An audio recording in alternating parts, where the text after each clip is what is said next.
నమస్కారం డిఆర్టీవీ న్యూస్ కి స్వాగతం. హెడ్లైన్ చూద్దాం.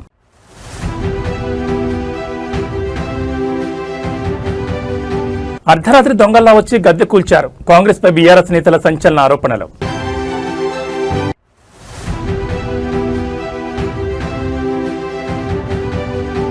ప్రశ్నిస్తే కేసుల సామాన్యులను బెదిరించిన పోలీసులు. పుప్పాలకోట టోల్గేట్ వద్ద తీవ్ర ఉద్రిక్తత.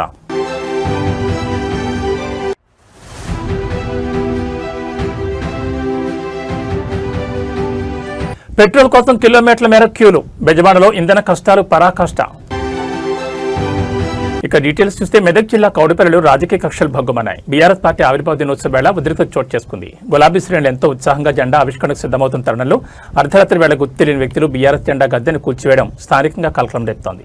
ఈ దుశ్చర్య వెనుక కాంగ్రెస్ నాయకుల హస్తం ఉందంటూ బీఆర్ఎస్ శ్రేణులు ఆగ్రహం వ్యక్తం చేస్తున్నాయి. కౌడిపల్లిలో రాజకీయ వైషమ్యాలు పరాకాష్ఠకు చేరాయి. ఈ రోజు బీఆర్ఎస్ పార్టీ ఆవిర్భావ దినోత్సవం కావడంతో గ్రామాల్లోని పార్టీ జెండా గద్దెను కార్యకర్తలు నిన్న సాయంత్రం ఎంతో ఇష్టంగా సిద్ధం చేసుకున్నారు. రంగులు వేసి పూలతో అలంకరించి జెండా ఎగురవేయడానికి అన్ని ఏర్పాట్లు పూర్తి చేశారు. అయితే బీఆర్ఎస్ ఉత్సాహాన్ని ఓర్వలేక కాంగ్రెస్ నాయకులు గోండాల్లా వ్యవహరించారని గ్రామస్తులు మండిపడుతున్నారు. ఎవరు లేని సమయం చూసి అర్ధరాత్రి పూట ఆ జెండా గద్దెను పూర్తిగా కూల్చివేశారు. ఉదయాన్నే అక్కడికి చేరుకున్న బీఆర్ఎస్ నాయకులు ధ్వంసమైన గద్దెను చూసి దిగ్భ్రాంతికి గురయ్యారు. మేం పండగల పార్టీ ఆవిర్భావ వేడుకలు జరుపుకోవాలని ఏర్పాట్లు చేసుకుంటే కాంగ్రెస్ గోండాలు అర్ధరాత్రి దొంగల్లా వచ్చి గద్దెను కూల్చారు. ప్రజాస్వామ్యంలో ఇది దుర్మార్గమైన చర్య. ఈ ఘటనతో కౌడిపల్లిలో ఒక్కసారిగా వాతావరణం వేడెక్కింది. తమ జెండా గద్దెను కూల్చిన వారిపై కఠిన చర్యలు తీసుకోవాలని డిమాండ్ చేస్తూ బీఆర్ఎస్ కార్యకర్తలు ఆందోళన దిగారు. విషయం తెలుసుకున్న పోలీసులు గ్రామానికి చేరుకుని పరిస్థితులను సమీక్షిస్తున్నారు. ఘర్షణ తలెత్తకుండా భారీగా బందోబస్తు ఏర్పాటు చేశారు. అధికార గర్వంతో విపక్ష పార్టీల ఉనికిని దెబ్బతీయాలని చూడడం సరికాదని బీఆర్ఎస్ నాయకులు హెచ్చరిస్తున్నారు. మరి ఈ ఘటనపై పోలీసులు ఎలాంటి చర్యలు తీసుకుంటారో, నిందితులను ఎప్పుడు అరెస్ట్ చేస్తారో చూడాలి.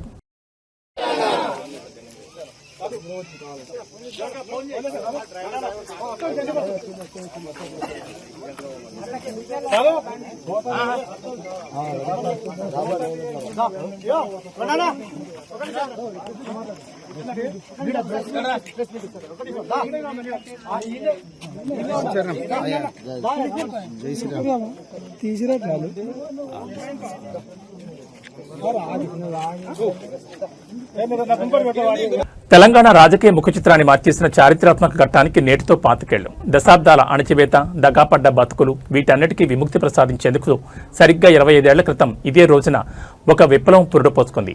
కొండా లక్ష్మణ్ బాపూజీ నివాసం జలదృశ్యం వేదికగా కేసీఆర్ ఎగరవేసిన గులాబీ జెండా నేడు కోట్లాది మంది తెలంగాణ ప్రజల ఆత్మగౌరవ ప్రతీకగా మారింది. ఆ ప్రస్థానంపై ప్రత్యేక కథనం. అది 2001 సంవత్సరం. తెలంగాణ అన్న పదం పలకడానికి భయపడే రోజుల్లో తెలంగాణ తెస్తా లేదంటే చేస్తా అన్న నినాదంతో ఒకే ఒక్కడు బయలుదేరాడు. దశాబ్దాలుగా సాగుతున్న వివక్షను ఎండగడుతూ డిప్యూటీ స్పీకర్ పదవికి, ఎమ్మెల్యే పదవికి రాజీనామా చేసి కేసీఆర్ జలదృశ్యంలో గులాబీ జెండాను ఆవిష్కరించారు. తొలి 14 ఏళ్లు ఒక అగ్ని పరీక్ష. పల్లె పల్లెను తట్టలేపి జాతిని యాకం చేసి సకల జనుల సమ్మెతో ఢిల్లీ పీఠాన్ని కదిలించారు. చావు నోటి దాకా వెళ్లి తెలంగాణ రాష్ట్రాన్ని సాధించి అసాధ్యమైన మాటను సుసాధ్యం చేసి చూపించారు కేసీఆర్. రాష్ట్రం సిద్ధించాక ప్రజలు అప్పగించిన అధికారంతో గడచిన 10 ఏళ్లలో తెలంగాణ రూపురేఖలే మారిపోయాయి. సాగునీటి రంగంలో కాళేశ్వరం లాంటి అద్భుతాలు, రైతు బంధు, దళిత బంధు వంటి విప్లవాత్మక పథకాలతో రాష్ట్రాన్ని దేశంలోనే అగ్రగామిగా నిలబెట్టింది ఈ గులాబీ సైన్యం. నాడు ఉద్యమ నేతగా, నేడు అభివృద్ధి ప్రదాతగా కేసీఆర్ నాయకత్వంలో తెలంగాణ దేశానికే రోల్ మోడల్ అయింది. ప్రస్తుతం రాజకీయ ఒడిదుడుకులు ఎదురైనా పార్టీ స్థాపించిన నాటి అదే స్ఫూర్తితో ముందుకు సాగుతామని నాయకులు చెబుతున్నారు. దశాబ్దాల పోరాట ఫలితం 10 ఏళ్ల అభివృద్ధి సాక్షిగా బీఆర్ఎస్ మళ్లీ పుంజుకుంటుందని ధీమా వ్యక్తం చేస్తున్నారు. ఎన్ని అడ్డంకులు ఎదురైనా, ఎన్ని కుట్రలు జరిగినా తెలంగాణ గుండె చప్పుడు ఈ గులాబీ జెండా. జలదృశ్యంలో మొదలైన ఈ ప్రస్థానం అప్రతిహాతంగా కొనసాగుతుందని ఆశిస్తూ పార్టీ శ్రేణులకు ఆవిర్భావ దినోత్సవ శుభాకాంక్షలు తెలుపుతున్నారు. దశాబ్దాలుగా దగాకు గురై, అన్యాయానికి గురై నెత్తురు మండిన ఒక జాతి ఎత్తిన జెండా గులాబీ జెండా. సరిగ్గా 25 సంవత్సరాల కిందట త్యాగాల పునాదుల మీద ఆనాడు తనకు అప్పుడున్న పార్టీ ద్వారా సంక్రమించిన డిప్యూటీ స్పీకర్ పదవికి, శాసన సభ్యత్వానికి, అట్లాగే పార్టీలోని రాష్ట్ర బాధ్యతలకు అన్నిటికీ కూడా గుడ్ బై చెప్పి తెలంగాణ రాష్ట్రం ఏర్పడితేనే, ఒక స్వీయ రాజకీయ శక్తిగా తెలంగాణ ప్రజలు ఎదిగితేనే ఈ ప్రాంత సమస్యలకి చరమగీతం పాడొచ్చు. శాశ్వతంగా ఈ ప్రాంతం గతంలో ఏదైతే సిరి సంపదలతో తొలతూగిందో అట్లా మళ్ళీ ఉద్భవించవచ్చు అనే ఆలోచనతో పెద్దలు కేసీఆర్ గారు ఆనాడు 25 వసంతాల కిందట పార్టీని ఏర్పాటు చేసి కొండా లక్ష్మణ్ బాపూజీ గారు ఇచ్చిన ఆశ్రయం జలదృశ్యంలో జెండా ఎత్తిన విషయం మీకు తెలుసు. మరి 25 సంవత్సరాల్లో ఒక అరుదైన చరిత్ర కలిగిన పార్టీ బీఆర్ఎస్ పార్టీ. మొదటి 14 ఏళ్లు తన పోరాటంతో తెలంగాణ ప్రజలను ఐక్యం చేసి తెలంగాణ జాతిని మొత్తంగా ఎక్కడికక్కడ లక్షల సంఖ్యలో సమీకరిస్తూ వారికి తెలంగాణ రాష్ట్ర ఏర్పాటు ఆవశ్యకతను బోధిస్తూ అంబేద్కర్ గారు చెప్పిన విధంగా బోధించు, సమీకరించు, పోరాడు అన్నట్టుగా అడుగడుగున పోరాటాలు చేస్తూ ఢిల్లీ మెడలు వంచిన పార్టీ ఈ గులాబీ జెండా పార్టీ, ఈ బీఆర్ఎస్ పార్టీ. 10 ఏళ్ల పాటు ప్రజలు అధికారం ఇస్తే మరి ఒక బాధ్యతగా భావించి రాష్ట్రం సాధించిన పార్టీకే ప్రజలు బాధ్యతనివ్వడాన్ని ఒక గౌరవంగా భావించి రాష్ట్రాన్ని అగ్రభాగాన 10 ఏళ్ల తన పరిపాలనలో నిలబెట్టిన నాయకుడు మహానాయకుడు కేసీఆర్ గారు. అట్లా నడిపిన పార్టీ బీఆర్ఎస్ పార్టీ. అదేవిధంగా గత 2.5 సంవత్సరాలుగా ఈ దుర్మార్గ అరాచక పాలనకు వ్యతిరేకంగా తెలంగాణలోని కోట్లాది మంది అణగారిన వర్గాల తరపున, అణగారిన ప్రజల తరపున ఇవాళ వారి గొంతుకై నిలుస్తున్నది బీఆర్ఎస్ పార్టీ. ఆనాడు 14 ఏళ్లు ఉద్యమ పార్టీగా, 10 ఏళ్లు అధికార పార్టీగా, గత 2.5 ఏళ్లు ప్రతిపక్ష పార్టీగా అన్ని పాత్రలు, ప్రజలిచ్చిన ప్రతి పాత్రను సమర్థవంతంగా పోషిస్తూ ఇవాళ భారతదేశ చరిత్రలోనే అతి కొద్ది పార్టీలు, 25 వసంతాలు పూర్తి చేసుకున్న పార్టీలు వేళ్ల మీద లెక్కబెట్టదగ్గ సంఖ్యలో ఉంటాయి. ఆ కోవన చేరింది బీఆర్ఎస్ పార్టీ కేసీఆర్ గారి నాయకత్వంలో. మళ్ళీ ఒకసారి ఈరోజు పునరంకితం అవుతున్నాం. ఖచ్చితంగా తెలంగాణ ప్రజలకు ఒక స్వీయ రాజకీయ అస్తిత్వం ఉండాలి అని ప్రొఫెసర్ జయశంకర్ గారు ఎప్పుడు ఏదైతే చెప్తా ఉండేవారో, ఎట్టి పనికైనా మట్టి పనికైనా మనవాడే ఉండాలని చెప్తా ఉండేవారో, అట్లాగే మళ్ళీ పునరంకితం అవుతాం. తెలంగాణను కాపాడడానికి, తెలంగాణలోని ఈ అరాచక కాంగ్రెస్ బీజేపీల నుండి తెలంగాణను మళ్ళీ ఒకసారి పట్టాలు ఎక్కించడానికి కేసీఆర్ గారి నాయకత్వంలో అందరం సమిష్టిగా ఐక్యంగా పోరాటం చేస్తాం. తప్పకుండా 2028వ సంవత్సరంలో తిరిగి మళ్ళీ తెలంగాణ రాష్ట్రానికి కేసీఆర్ గారిని ముఖ్యమంత్రి చేసేదాకా మేమందరం కూడా ఆయన సైనికులుగా, తెలంగాణ ప్రజల ప్రతినిధులుగా, తెలంగాణ బలగంగా, తెలంగాణ దళంగా కలిసికట్టుగా కదం తొక్కుతాం. తప్పకుండా తెలంగాణకి మళ్ళీ ఒకసారి పునరంకితం అవుతాం. ఈ పవిత్ర రోజున, పార్టీ ఆవిర్భవించిన ఈ పవిత్ర రోజున, 25 వసంతాలు పూర్తి చేసుకున్న ఈ రోజున తప్పకుండా మాకు మరింత ఉత్సాహం, మరింత ఉత్తేజం ఇవ్వడానికి మా నాయకుడు కేసీఆర్ గారు ఇప్పుడు మధ్యాహ్నం 2 గంటలకి రాబోతా ఉన్నారు. వారి రాక కోసం, వారి దిశానిర్దేశం కోసం తెలంగాణలోని లక్షలాది మంది గులాబీ దండు ఎదురు చూస్తా ఉన్నారు. ఈ సందర్భంగా వారికి కూడా నేను హృదయపూర్వకంగా 25 ఏళ్లుగా ఎత్తిన జెండా దించకుండా పోరాడుతున్న ప్రతి కార్యకర్తకి, ప్రతి నాయకుడికి, ప్రతి అభిమానికి, ప్రతి కేసీఆర్ సోదరుడికి, సోదరికి, సోషల్ మీడియాలో కూడా మా తరపున ఉధృతంగా పనిచేస్తున్న సోషల్ మీడియా వారియర్లకు, మాకు అండగా నిలబడ్డ జర్నలిస్టు మిత్రులకు, కవులు, కళాకారులకు, ఉద్యమంలో మొదటి నుండి ఆయువు పట్టుగా నిలిచిన మా విద్యార్థి సోదరులకు, అట్లాగే తెలంగాణ సాధనలో కీలకంగా పనిచేసిన ఉద్యోగులకి, అట్లాగే తెలంగాణ సాధనలో కీలకంగా పనిచేసిన మా న్యాయవాద మిత్రులకి, ప్రతి వర్గానికి, సబ్బండ వర్గాలకు, సకల జనులకు శిరస్సు వంచి ఇవాళ తెలంగాణ సాధనకు తోడ్పడ్డ ప్రతి ఒక్కరికి, కేసీఆర్ గారితో నడిచిన ప్రతి ఒక్కరికి హృదయపూర్వక వినమ్ర ధన్యవాదాలు తెలియజేసుకుంటూ ఈ సందర్భంగా మళ్ళీ పునరంకితం అవుతూ పునరుత్తేజంతో ముందుకు పోతామని తెలియజేస్తారు. ఉత్తరప్రదేశ్లోని హార్దోయ్లో ఒక ప్రైవేట్ స్కూల్ ప్రిన్సిపల్ విచక్షణ మరిచి ప్రవర్తించారు. విద్యాబుద్ధులు నేర్పాల్సిన స్థానంలో ఉండి ఒక తండ్రి పట్ల అత్యంత దురుసుగా ప్రవర్తించిన తీరు ఇప్పుడు సోషల్ మీడియాలో సెన్సేషన్ గా మారింది. కేవలం బయట పుస్తకాలు కొన్నారన్న చిన్న కారణంతో ఆ ప్రిన్సిపల్ చేసిన హంగామా అంతా ఇంత కాదు. స్కూల్ అన్నాక క్రమశిక్షణ ఉండాలి, కానీ అది కేవలం విద్యార్థులకేనా, ప్రిన్సిపల్ కు వర్తించదా? హార్దోయ్ Sunbeam school principal Mamata Mishra వ్యవహారం చూస్తుంటే ఇదే అనిపిస్తోంది. స్కూల్ సిండికేట్ ను కాదని తన బిడ్డ కోసం నోట్బుక్స్ ను బయట కొన్నందుకు ఒక తండ్రిపై ఆమె విరుచుకుపడ్డారు. తండ్రి ప్రశ్నిస్తుంటే సమాధానం చెప్పాల్సింది పోయి షటప్, గెట్అవుట్ అంటూ గట్టిగా అరుస్తూ అప్సభ్యంగా ప్రవర్తించారు. అంతేకాదు, అంతటితో కాకుండా సదరు విద్యార్థిని స్కూల్ నుండి తీసేస్తానని, టీసీ ఇచ్చి పంపేస్తానని బెదిరింపులు దిగారు. విద్యను వ్యాపారంగా మార్చేసి తల్లిదండ్రులను దోచుకుంటున్నారని విమర్శలు వెల్లువెత్తున్నాయి. ఇలాంటి అహంకారపూరితమైన ప్రిన్సిపల్పై విద్యాశాఖ కఠిన చర్యలు తీసుకోవాలని, స్కూల్ గుర్తింపు రద్దు చేయాలని డిమాండ్ చేస్తున్నారు. ఒక సామాన్యుడు తన స్తోమతను బట్టి బయట పుస్తకాలు కొనుక్కునే హక్కు కూడా లేదా? విద్యా సంస్థలు విజ్ఞానాన్ని పంచాలా లేక ఇలా మాఫియాలా వ్యవహరించాలా అన్నది ఇప్పుడు ప్రశ్నార్థకంగా మారింది. మరి అధికారులు స్పందించి బాధితులకు న్యాయం చేస్తారో లేదో చూడాలి.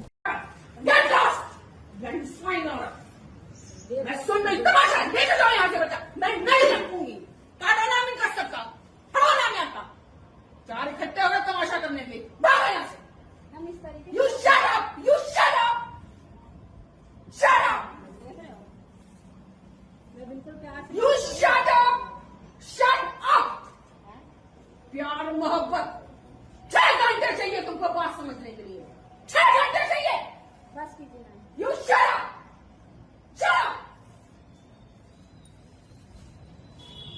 बच्चे लाके दीजिए, प्लीज पहचानिए, लाके दीजिए बच्चे, निकालिए यहाँ से, उठ के हटाओ रजिस्टर से नाम, तुरंत हटाओ यहाँ से नाम। तो हमने ये कोर्स खरीदा। You shut up!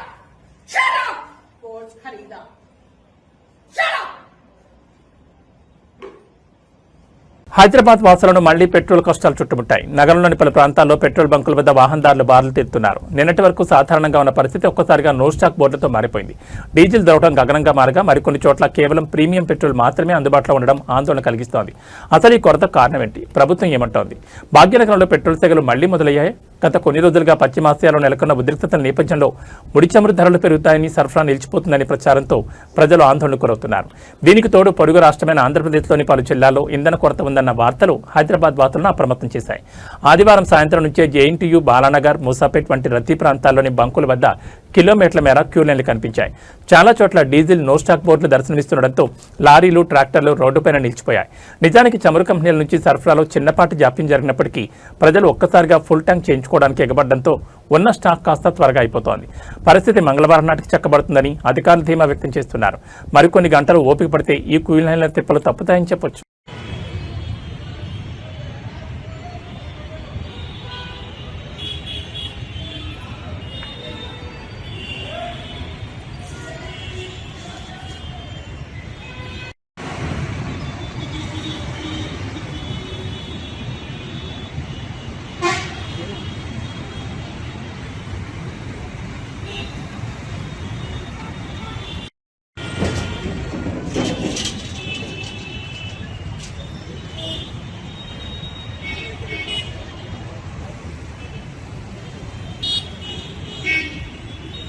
Hyderabad life line అయిన ఔటర్ రింగ్ రోడ్డుపై ఆదివారం ఉదయం తీవ్ర ఉద్రిక్తత చోటు చేసుకుంది. ముఖ్యమంత్రి రేవంత్ రెడ్డి కాన్వాయ్ కోసం పోలీసులు ట్రాఫిక్ను గంటల తరపున నిలిపేయడంతో వాహనదారులు ఆగ్రహంతో ఊగిపోయారు.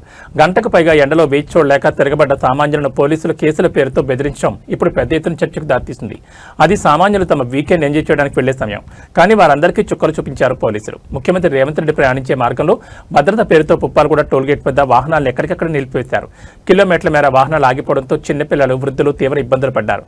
సుమారు గంట దాటిన ట్రాఫిక్ క్లియర్ చేయకపోవడంతో సహనం కోల్పోయిన వాహనదారులు పోలీసులను నిలదీశారు.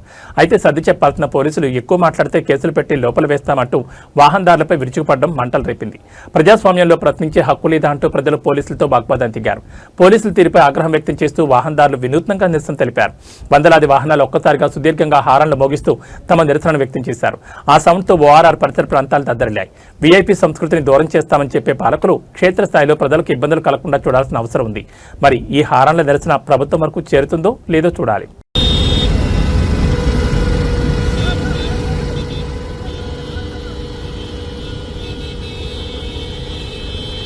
సీఎం వస్తున్నాను గడ్డ పాపర్లా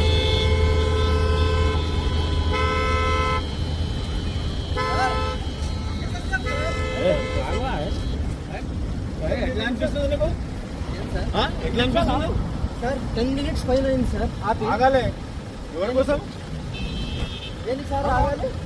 ఆగాలంటే ఆగాలి. మళ్ళీ ఆగాలి సార్. సీఎం సార్ వస్తుండు. మళ్ళీ ఎంతసేపు ఆపుతారు సార్ సీఎం సార్కి? 2 నిమిషాలు ఆపొద్దు, 3 నిమిషాలు ఆపొద్దు, 5 నిమిషాలు ఆపొద్దు. పావుగంట పైన అయింది ఆపి. బయలుదేరింది. ఏదో వేరే ఊరికి వెళ్ళి వస్తుంటే ఆపుతారంట. సండే రోజు ఆఖరికి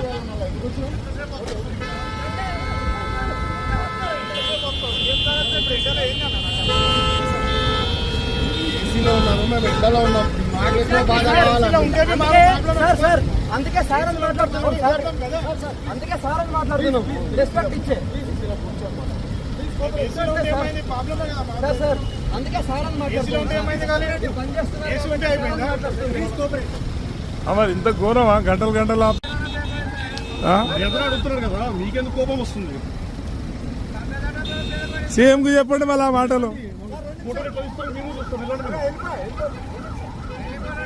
ఎంతసేపు సార్ కోఆపరేట్ కనిపిస్తున్నాయి. ఎన్ని వెహికల్స్ ఆపేస్తున్నారు మీరు?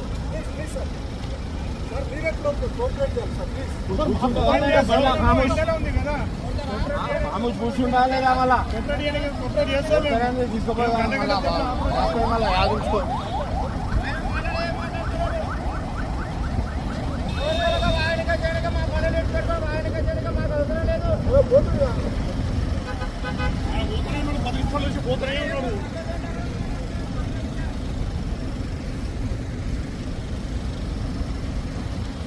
మహబూబాబాద్ జిల్లా తొర్రూరులో మొక్కజొన్న రైతులు కన్నెర చేశారు. విత్తనం వేసిన దగ్గర నుంచి పంట పండించే వరకు అష్టకష్టాలు పడ్డ అన్నదాతలకు ఇప్పుడు అమ్ముకునేందుకు చుక్కలు కనిపిస్తున్నాయి. కొనుగోలు కేంద్రం ప్రారంభించి 15 రోజులు అవుతున్నా ఒక్క గింజ కూడా కొనకపోవడంతో రైతులు రోడ్డెక్కారు. ఎమ్మెల్యే యశస్విని రెడ్డి నియోజకవర్గంలో నెలకొన్న ఈ ఉద్రిక్త పరిస్థితులపై అట్టహాసంగా ప్రారంభోత్సవాలు తెర తీస్తే అంతా తుస్సు. మహబూబాబాద్ జిల్లా తొర్రూరు వ్యవసాయ మార్కెట్లో పరిస్థితి ఇలాగే ఉంది. సరిగ్గా 15 రోజుల క్రితం స్థానిక ఎమ్మెల్యే యశస్విని రెడ్డి స్వయంగా వచ్చి కొబ్బరికాయ కొట్టి మొక్కజొన్న కొనుగోలు కేంద్రాన్ని ప్రారంభించారు. ఎమ్మెల్యే వచ్చారు కదా, ఇక తమ కష్టాలు తీరతాయని భావించిన రైతులకు నిరాశ మిగిలింది. పక్షం రోజులు గడుస్తున్నా కొనుగోలు ప్రారంభం కాకపోవడంతో రైతులు ఆగ్రహం వ్యక్తం చేస్తున్నారు. పంటను మార్కెట్కు తీసుకొచ్చి రోజుల తరబడి నిరీక్షిస్తున్నామని, వాతావరణం మారుతుండటంతో పంట పాడయ్యే ప్రమాదం ఉందని ఆందోళన చెందుతున్నారు. రైతులు ప్రధాన రహదారిపై బైఠాయించి రాస్తారోకో చేయడంతో కిలోమీటర్ల మేర వాహనాలు నిలిచిపోయాయి. సమాచారం అందుకున్న పోలీసులు, మార్కెట్ అధికారులు అక్కడ చేరుకుని రైతులకు నచ్చజెప్పే ప్రయత్నం చేశారు. అయితే కొనుగోలు మొదలయ్యే వరకు కదలేదు లేదని రైతులు భీష్మించుకోవడంతో అక్కడ ఉద్రిక్త వాతావరణం నెలకొంది. పాలకులు హామీలు ఇవ్వడం కాదు, అవి క్షేత్రస్థాయిలో అమలవుతున్నాయో లేదో చూసుకోవాల్సిన బాధ్యత కూడా వారిపైనే ఉంది. మరి ఎమ్మెల్యే యశస్విని రెడ్డి స్పందించి ఈ సమస్యను పరిష్కరిస్తారో లేదో చూడాలి.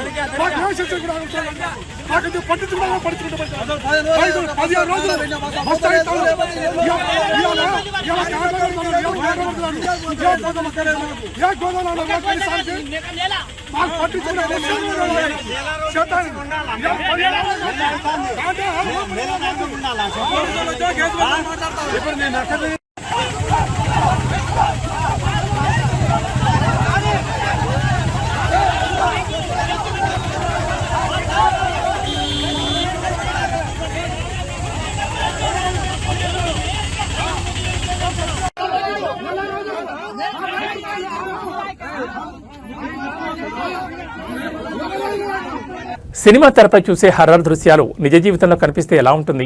రాజస్థాన్లోని రావత్ బటా ప్రభుత్వ ఆసుపత్రిలో అలాంటి ఘటన చోటు చేసుకుంది. అనారోగ్యంతో చికిత్స పొందుతున్న ఒక 14 ఏళ్ల బాలిక ప్రవర్తన చూసి తోటి రోగులు, ఆసుపత్రి సిబ్బంది వణికిపోయారు. ఒక్కసారిగా ఆ బాలిక గోడలు ఎక్కుతూ వింత శబ్దాలు చేయడంతో అక్కడి వాతావరణం భయానకంగా మారింది. రాజస్థాన్లోని చిత్తూర్గఢ్ జిల్లా రావత్ బటా ఆసుపత్రిలో చోటు చేసుకున్న ఈ దృశ్యం ఇప్పుడు సోషల్ మీడియాలో ప్రకంపనలు సృష్టిస్తోంది. జ్వరం, నీరసంతో అడ్మిట్ అయిన 14 ఏళ్ల బాలిక మధ్యాహ్నం సమయంలో ఒక్కసారిగా వింతగా ప్రవర్తించడం మొదలుపెట్టింది. చూస్తుండగానే అమాంతం పైకి లేచి వార్డు గోడలను పాకుతూ పైకెక్కే ప్రయత్నం చేసింది. అంతేకాదు, ఎవరూ గుర్తుపట్టలేని విధంగా అత్యంత భయంకరమైన శబ్దాలు చేస్తూ అరవడంతో వార్డులోని ఇతర రోగులు ప్రాణభయంతో బయటకు పరుగులు తీశారు. ఆమెను ఆపేందుకు ప్రయత్నించిన కుటుంబ సభ్యులకు సైతం ఆ బాలిక దొరకకపోవడం గమనార్హం. అయితే గ్రామీణ ప్రాంత ప్రజలు మాత్రం ఇది ఏదో చేతబడి లేదా దెయ్యం పట్టిన ప్రభావం అని నమ్ముతున్నారు. ఏది ఏమైనా ఆసుపత్రి వార్డులో బాలిక గోడలు ఎక్కుతున్న వీడియో ఇప్పుడు ఇంటర్నెట్లో హాట్ టాపిక్గా మారింది.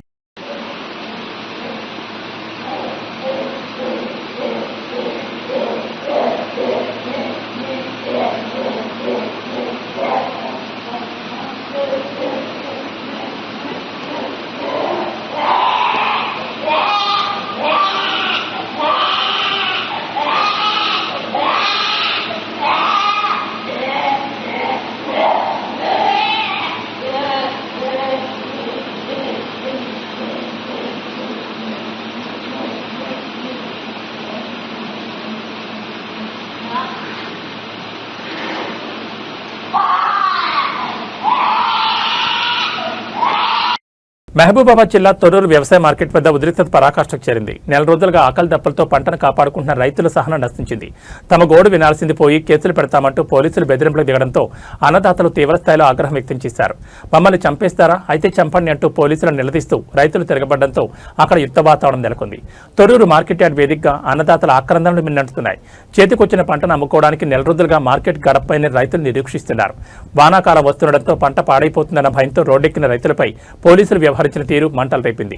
నిరసన తెలుపుతున్న రైతులను పోలీసులు తమ ఫోన్లలో వీడియోలు తీస్తూ అందరిపై కేసులు పెట్టి లోపల వేస్తాం, ఆందోళన విరమించకపోతే పరిణామాలు తీవ్రంగా ఉంటాయంటూ బెదిరింపులకు దిగారు. దీంతో ఒక్కసారిగా రైతులు పోలీసులపైకి దూసుకెళ్లారు. నెల రోజులుగా ఇక్కడ తిండి తిప్పలు లేకుండా పడి ఉన్నాం, అధికారులకు కనికరం లేదు, ఇప్పుడు మీరు వచ్చి కేసులు పెడతామంటారా? మమ్మల్ని కాల్చి చంపండి, అంతేకాని ఇలా బెదిరించకండి అంటూ ఆగ్రహం వ్యక్తం చేసిన రైతుల మాటలు రైతులు పోలీసుల తీరును నిరసిస్తూ చుట్టుముట్టడంతో పరిస్థితి అదుపు తప్పింది. ఒకవైపు పాలకుల నిర్లక్ష్యం, మరోవైపు అధికారుల ఉదాసీనతతో విసుగుపడిన రైతులు పోలీసుల బెదిరింపులకు భయపడే ప్రసక్తే లేదని తేల్చి చెప్పారు. శాంతియుతంగా సమస్యను పరిష్కరించాల్సింది పోయి రైతులను నేరస్తులా చూడడంపై సర్వత్రా విమర్శలు వ్యక్తమవుతున్నాయి. తొర్రూరులో గంటకు ఉత్కంఠ పెరుగుతోంది. రైతుల ఆగ్రహం చూసి పోలీసులు కాస్త వెనక్కి తగ్గినప్పటికీ కొనుగోళ్లు ప్రారంభమయ్యే వరకు కదలేదు లేదని అన్నదాతలు భీష్మించుకుని కూర్చున్నారు. ఉన్నతాధికారి జోక్యం చేసుకుని ఈ సమస్యను వెంటనే పరిష్కరించకపోతే పరిస్థితి మరింత దిగజారే అవకాశం ఉంది.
తెలంగాణలో ప్రజాపాలన సాగుతోందని ప్రభుత్వం చెప్తున్నా క్షేత్రస్థాయిలో అన్నదాతల పరిస్థితి మాత్రం దయనీయంగా మారింది. ముఖ్యంగా మొక్కజొన్న రైతులు పడుతున్న ఇబ్బందులు వర్ణనాతీతం.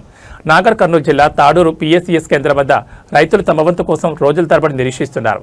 అక్కడ పరిస్థితి ఎంత దారుణంగా ఉందంటే మనుషులు ఉండలేక తమ చెప్పులను రాళ్లను లైన్లో పెట్టి ఎదురు చూడాల్సిన దుస్థితి నెలకొంది. అది ఒక ప్రభుత్వ కొనుగోలు కేంద్రం, కానీ చూస్తుంటే ఏదో శరణార్థి శిబిరంలా కనిపిస్తోంది. నాగర్ కర్నూలు జిల్లా తాడూరులో మొక్కజొన్న రైతులు పడుతున్న కష్టాలు చూస్తే ఎవరికైనా కన్నీళ్లు రాక మానవు. కొనుగోలు ప్రారంభం కాక అధికారులు పట్టించుకోక రైతులు రోడ్డుపైన నిద్రాహారాలు మానేసి పడిగాపులు కాస్తున్నారు. వందలాది మంది రైతులు రాత్రి వేళలో కేంద్రం మధ్య పడుకుంటున్నారు. ఎండకు ఎండుతూ వానకు తరుస్తూ తమ పంటను కాపాడుకుంటున్నారు. కనీసం గన్ని బ్యాగులు కూడా ఇవ్వడం లేదని, అధికారులే వాటిని దొడ్డిదారిలో బ్లాక్ మార్కెట్ తరలిస్తున్నారని రైతులు తీవ్రస్థాయిలో ధ్వనిస్తున్నారు. ఇది ప్రజాపాలన కాదు, దొంగ పాలన. గత ప్రభుత్వంలో కనీసం పంట అమ్ముకోవడానికి ఇన్ని తిప్పలు పడలేదు. రోజుకు 100 మంది రైతులం ఇక్కడే తిండి లేకుండా పడుకుంటున్నాం. ఒక్క అధికారి కూడా వచ్చి మమ్మల్ని పలకరించలేదు. తాడూరు రైతుల ఆవేదన టోకెన్ల జారీలో జరుగుతున్న జాప్యానికి నిరసనగా రైతులు తమ చెప్పులను రాళ్లను వరుసలో పెట్టారు. మనుషులు నిలబడే ఓపిక లేక ఎలాంటి వినూత్న నిరసన దిగారు. వాతావరణం మారుతుండడంతో ఎప్పుడు వర్షం పడి పంట తడిసిపోతుందోనని ప్రాణ సంకటంలో ఉన్నారు. అన్నం పెట్టి అన్నదాతను ఇలా రోడ్డు మీద పడేయడం న్యాయమేనా అని రైతులు ప్రభుత్వాన్ని సూటిగా ప్రశ్నిస్తున్నారు.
ఏ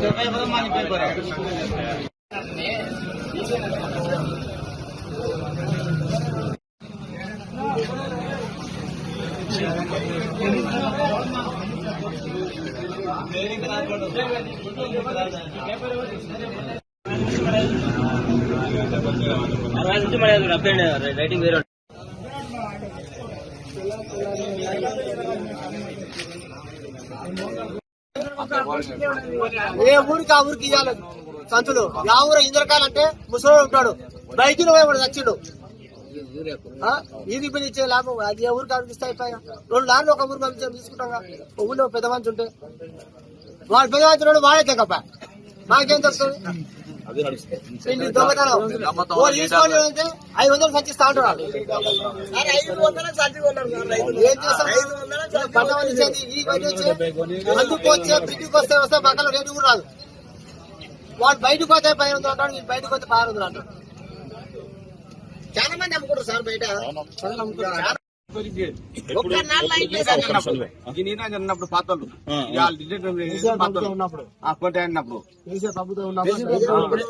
వాళ్ళు మంచిగా వేసేది. ఇద్దరు అయ్యారు ఇక్కడ అంటారు. ఇంతమంది ఒక్కనాడు కనిపించారు సార్. సంతలోకి వస్తే అప్పుడు సంతలు తీసుకొని వెళ్ళిపోయేది. ఈడైతే 20 రోజులకి ఇట్లా ఉంది సంతలు ఉన్నప్పుడు ఏ ఊరు గ్రామాలకు ఆ గ్రామాలు కేసీఆర్ ప్రభుత్వం ఉన్నప్పుడు రైతు దానం కొనుక్కోవాలంటే ఊర్లో ఒట్టే దానం వండినప్పుడు సంచులు ఇచ్చేది, వాళ్ళే ఇచ్చేది. ఏ దానం వచ్చే వాళ్ళు కొనుక్కొని వాళ్ళే బస్టాండ్ తీసుకొని ఓటీపీ చేయించుకొని వాళ్ళే చేసేది రైతు. ఇప్పుడు అది లేదు. వచ్చి వేరే ఊర్లో వచ్చి తాడుల మండలంలో పడ్డాం. ఇచ్చి ఒక ఊరుకు ఒక మండలానికి ఇస్తే 10 ఊర్లు ఇస్తే ఎట్లుంటది? ఆ ఊరు ఎవరికి సపరేట్ ఉంటే ఆ ఊరికే ఉంటాం. ఎడ్లు పశువులు గోరాడుతున్నాయి ఎండ పూట నీళ్ళు లేక పోవలేనికి వస్తే ఆడలో ఇంటి దమ్ముకొని పోయింటే ఊర్లో పడి పోయింది. ఏంది మా ప్రభుత్వం? 100 మంది వండుకున్నాం. అంటే కేవలం స్టార్టింగ్ సంచులో స్టార్టింగ్ 100 మంది వండుకున్నాం. ఇప్పుడు వాళ్ళు పండుకున్నాం. మా ఊరిగా పిల్లలు ఎడ్లు ఎక్కువ వాళ్ళు పచ్చలు ఎక్కువ తెలియదు. ఇంతవరకు ఎవరు లేడు. ఎవరు లేరు. ఏంది పరిస్థితి? కనీసం అంటే 20 రోజులకి ఎవరిని వచ్చి ఏంది పరిస్థితి అడిగిందా? అడుగుతా లేడు. సోమవారం నాడు ఇస్తాం. ధర్మం చేస్తే మేము కేసులు ఇస్తాం, కేసులు ఇస్తాం. కలించే పోలీసులు బేరిస్తున్నారు. ప్రజాపాలన దొంగ పాలన అవుతుంది. ప్రజాపాలన సార్ ప్రజాపాలన దొంగ పాలనే కేసీఆర్ అన్న ప్రభుత్వం మంచిది. దొంగ పాలన రైతు బంధు దొంగ మొత్తం దొంగ పాలన దోసుకునేది. తెలంగాణ శాసనమండలిలో కొత్త అధ్యాయం మొదలైంది. సుదీర్ఘ నిరీక్షణకు తెరదించుతూ గవర్నర్ కోట ఎమ్మెల్సీలుగా ప్రొఫెసర్ కోదండరాం, అమీర్ అలీఖాన్ ఈ రోజు ప్రమాణ స్వీకారం చేశారు. మండలి చైర్మన్ గుత్తా సుఖేందర్ రెడ్డి వీరితో ప్రమాణం చేయించారు. గత కొంతకాలంగా న్యాయపరమైన చిక్కులవని ఈ నియామకాలకు గ్రీన్ సిగ్నల్ రావడంతో ఈ రోజు అధికారికంగా వీరు బాధ్యతలు స్వీకరించారు. తెలంగాణ ఉద్యమ గొంతుక మళ్లీ చట్టసభలో వినపడనుంది. టీజేఏసీ చైర్మన్ గా ఉద్యమ సమయంలో కీలక పాత్ర పోషించిన ప్రొఫెసర్ కోదండరాం ఇప్పుడు శాసనమండలిలో అడుగుపెట్టారు. కాంగ్రెస్ ప్రభుత్వం అధికారంలోకి వచ్చిన వెంటనే గవర్నర్ కోటాలో వీరి పేర్లను సిఫారసు చేయగా హైకోర్టులో ఎదురైన అడ్డంకులు తొలగిపోవడంతో ఈ ప్రక్రియ పూర్తయింది. ఈ కార్యక్రమంలో ముఖ్యమంత్రి రేవంత్ రెడ్డితో పాటు పలువురు మంత్రులు, ఎమ్మెల్యేలు పాల్గొన్నారు. ప్రమాణ స్వీకార అనంతరం కోదండరాం మాట్లాడుతూ తెలంగాణ పునర్నిర్మాణంలో మండలి వేదికగా తన గళాన్ని వినిపిస్తానని స్పష్టం చేశారు. ఈ ఇద్దరు ఎమ్మెల్సీల నియామకం ద్వారా కాంగ్రెస్ ప్రభుత్వం కీలక వర్గాలను ఆకట్టుకునే ప్రయత్నం చేసింది. కోదండరాం నియామకం ద్వారా ఉద్యమకారులకు పెద్దపేట వేశామని ప్రభుత్వం చెబుతోంది. అమీర్ అలీఖాన్ నియామకంతో మైనార్టీలకు ప్రభుత్వంలో సరైన స్థానం కల్పించినట్లయింది. అయితే గవర్నర్ కోటాలో కోదండరాంతో పాటు ప్రమాణ స్వీకారం చేసింది ప్రముఖ జర్నలిస్ట్ అమీర్ అలీఖాన్. మండలిలో విద్యావేత్తలు, అనుభవజ్ఞుల రాకతో చర్చల స్థాయి పెరుగుతుందని రాజకీయ విశ్లేషకులు భావిస్తున్నారు. ఈ ఇద్దరు కొత్త సభ్యుల చేరికతో శాసనమండలిలో అధికార పక్షం బలం మరింత పెరగనుంది. ఎం కోదండరామారెడ్డి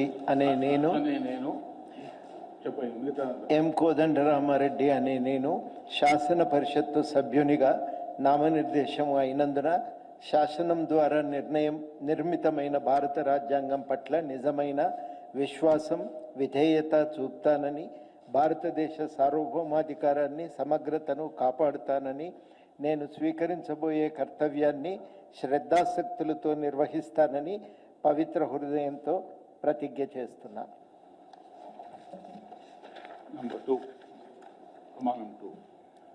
తెలంగాణ శాసన పరిషత్తు సభ్యుడనైన ఎం కోదండరామారెడ్డి అనే నేను సభ నియమాలకు కట్టుబడి ఉంటానని, వాటిని అనుసరిస్తానని, సభ మర్యాదలను పాటిస్తానని, సంప్రదాయాలను గౌరవిస్తానని పవిత్ర హృదయంతో ప్రతిజ్ఞ చేస్తున్నా.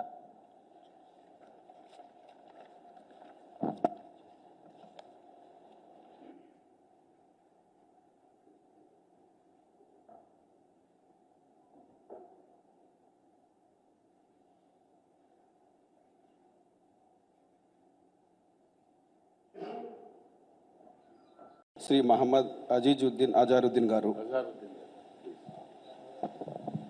Muhammad Azizuddin Azharuddin, having been nominated a member of the Legislative Council, do swear in the name of Allah that I will bear true faith and allegiance to the Constitution of India as by law established, that I will uphold the sovereignty and integrity of India, and that I will faithfully discharge the duty upon which I am about to enter. I, Muhammad Azizuddin Azharuddin, member of Telangana Legislative Council, do swear in the name of Allah that I shall abide by and follow the rules, observe the etiquette and respect the conventions of the House.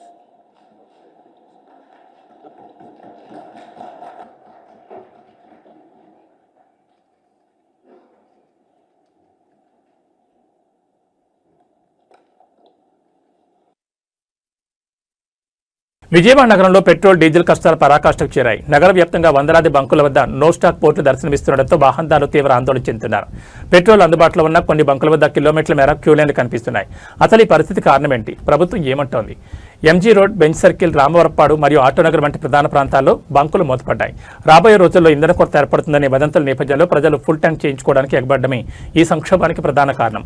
కొన్ని బంకుల్లో రద్దీని తగ్గించేందుకు 2 వీలర్లకు 200కు, కార్లకు 500 చొప్పున మాత్రమే ఇంధనాన్ని పోస్తున్నారు. విజయవాడలో ఆదివారం ఉదయం నుంచే పెట్రోల్ కష్టాలు మొదలయ్యాయి. గత 2 రోజులుగా సోషల్ మీడియాలో వస్తున్న వదంతులతో వాహనదారులు ఒక్కసారిగా బంకుల వద్దకు చేరుకోవడంతో ఉన్న స్టాక్ కాస్త కొన్ని గంటల్లోనే నిండుకుంది. ఆటోనగర్ వంటి పారిశ్రామిక ప్రాంతాల్లో డీజిల్ దొరక్క రవాణా వాహనాలు రోడ్డుపైన నిలిచిపోయాయి. గంటల తరబడి ఎండలో వేచిపోయినా చివరికి తమ వంతు వచ్చేసరికి స్టాక్ అయిపోయిందని బోర్డులు పెట్టడంతో వాహనదారులు ఆగ్రహం వ్యక్తం చేస్తున్నారు. స్టేడియం దగ్గర ఉన్న బంకుల్లో గంటన్నర వేచి చూశాక పెట్రోల్ దొరికింది. ప్రతి వీకెండ్ ఇలాంటి ఇబ్బందులు వస్తుంటే మేము పనులకు వెళ్లేదెలా? రాష్ట్ర వ్యాప్తంగా నెలకొని పరిస్థితిపై చంద్రబాబు నాయుడు తీవ్రంగా స్పందించారు. కంపెనీలతో మాట్లాడి సోమవారం సాయంత్రం నాటికి అన్ని బంకులకు ఇంధనం చేరేలా చూడాలని అధికారులను ఆదేశించారు. రాష్ట్రంలో పెట్రోల్, డీజిల్ కొరత లేదని, కేవలం డిమాండ్ అకస్మాత్తుగా పెరగడం వల్లే ఈ సమస్య వచ్చిందని పౌర సరఫరాల శాఖ మంత్రి నాదెండ్ల మనోహర్ స్పష్టం చేశారు. గత ఏప్రిల్ నెల కంటే 10% అదనంగా సరఫరా పెంచాలని కేంద్ర ప్రభుత్వ సంస్థలను కోరారు.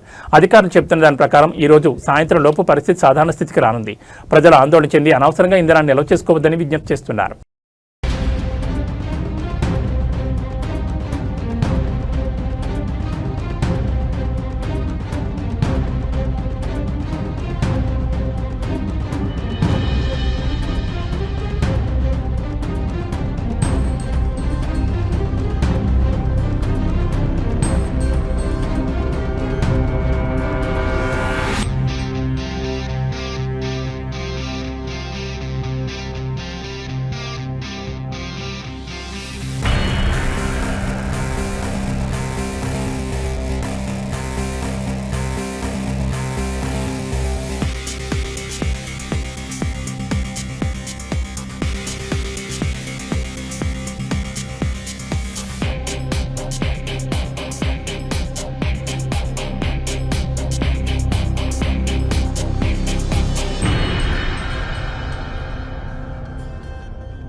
ఏబీ బులెటిన్ విశేషాలు. నమస్కారం.